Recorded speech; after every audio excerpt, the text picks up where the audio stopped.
I do mostly pen and ink artwork, and I like to on my business cards or things like that, I like to say, it's pen and ink with a positive think. Kind of Seussian in its own way. I think that what I create is unique just because of, well, sometimes the speed at which I can create some of it and the materials I create it on.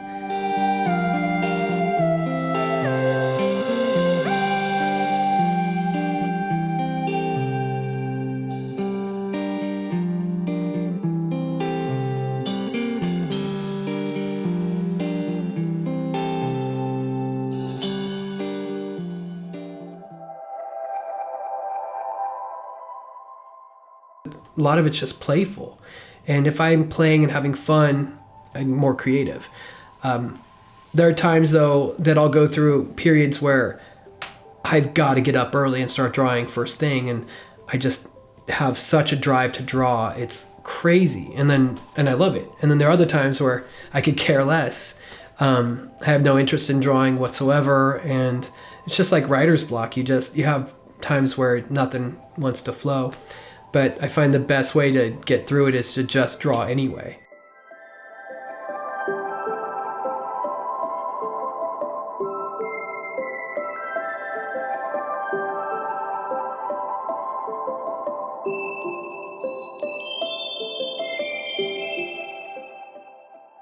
I suppose in a way to keep myself motivated in creating, I kind of have to make it playful. It's got to be fun.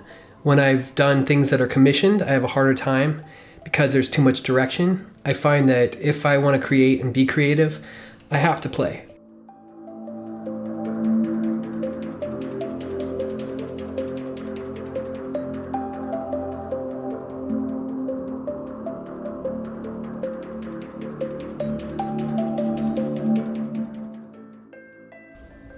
Well, I always think about Salvador Dali and his artwork because he was super unique and seemed kind of crazy, and I like that.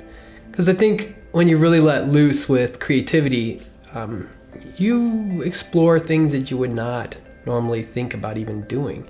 And it just takes you down different paths that other people that aren't as creative or are afraid to be creative are clearly too fearful to try. And it just... he seems really interesting and unusual, and I'd like to know what the heck he was thinking because it's always been interesting to me. I probably could read a biography about him. And I've also always been drawn to Edward Gorey. I really like his little ghastly tinies and things like that. He's done really great line work.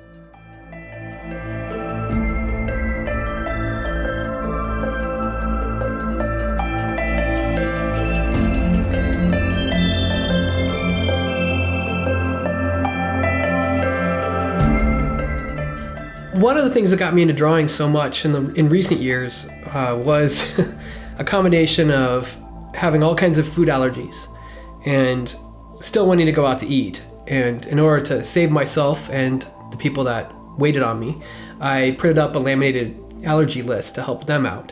And I felt that if somebody's going to help me live a little bit easier by not accidentally giving me something that causes an allergic reaction, I should give them something more than just a cash tip. And so I would give them obviously the cash tip as well, but I started drawing just as little thank yous, and they started out kind of simple and got more and more detailed. And as I've continued to draw over the years, so this is probably about 2010 I started doing this the most, and by 2012 it got even more involved and evolved more. And that's when I first was discovered on a patio drawing on a paper towel, I think, at the time, and had my first art show invite at that point at a restaurant I was drawing at.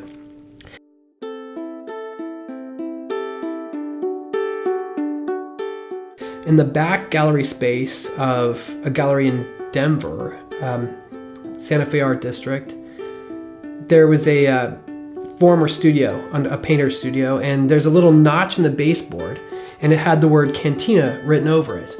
A painter that used to use that space before it became more gallery had written that because it was just comical to see Cantina over this thing that looked kind of like a big mouse hole. I joked that somebody ought to put a photograph or an image of that. I have friends that do art that way, photography and other things, and my friend Jill suggested that I just draw it on the wall. And the gallery owners, they suggested that I go ahead and do that, and that would be okay with them.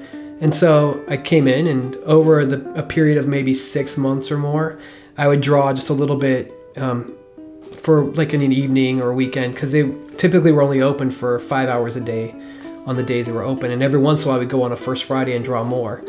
And it started along the baseboard and kind of grew up an entire doorway. And it was a bathroom door, so I had to deal with people going in and out while I was drawing, so that was kind of funny.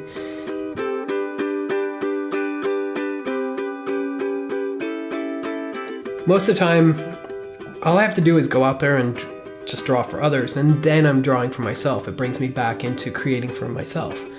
And that seems to always kind of center me.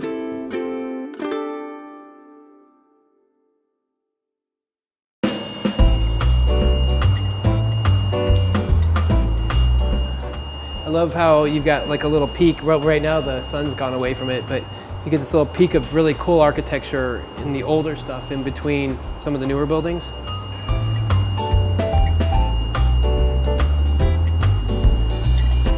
And the way the sunlight's starting to come out on some of them. I'm always seeing, I love all the little lights above the windows. Each of the little unique individual panes. I just have always enjoyed that kind of thing. It's something I try to capture, just that kind of feeling. I like a lot of the Victorian architecture and just neat details like the brickwork on this building, and even down along here you've got these cool little arches or little peaks that are just in the detailing.